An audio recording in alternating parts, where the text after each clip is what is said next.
I love it. Let me show you what's going on with your forecast here. Clouds and radar showing quite a bit of cloud cover over the state now. We do look to see some sunshine, though, getting into the later part of the afternoon. So don't let that overcast sky fool you this morning. We will improve once the sun does come up. That's going to be around 7:10 this morning.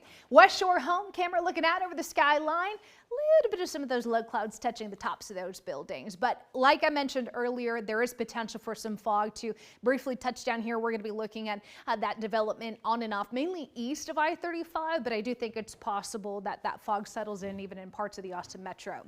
Temperatures way warmer than yesterday, up by 10 to 15 degrees. You'll notice it walking out the door, the difference. We are mostly in the 50s, if not even low 60s right now. 24 hours ago, I was showing you a map of all 40s. The dew points have recovered substantially. I mean, the fact that we've got dew points in the 50s, courtesy of that south wind bringing up that moisture. We're on the closer end of the scale here, and I think you're going to feel it a little bit this morning. We won't use it just yet. No rain chance expected today. I anticipate temperatures to really be the main story this afternoon, considering we're going to be warm, 81 with a mix of sun and clouds. But we also have a hiccup, and that's going to be these gusty winds today. It's, again, a warm wind, so there's no problem with the temperatures, other than we are way too warm by February standards.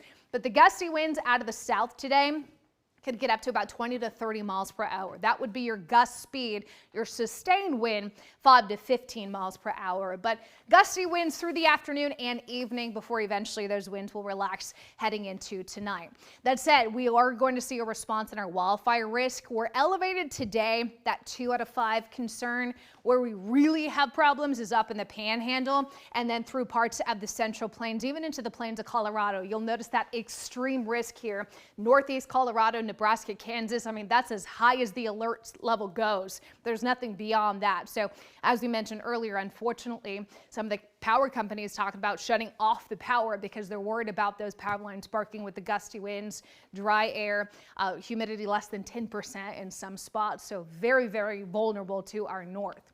When can we expect our next weather maker? Well, I think the cold front comes in Saturday morning. Could we maybe see a spot shower out ahead of it Friday night into Saturday morning? It is possible, but I'm not convinced right now. It's not even enough to put in a 10% chance. A lot of our computers are coming through dry with this front, so I'm going to keep the cloud cover in for Friday, but I'm not going to bite on the rain chance just yet. What I am more confident in is the temperatures coming down from the 80s today through Friday. By the time we hit the weekend, 70s Saturday, and then we finally see more of a normal February-like weather day, Sunday, Monday, with these highs in the mid to upper 60s.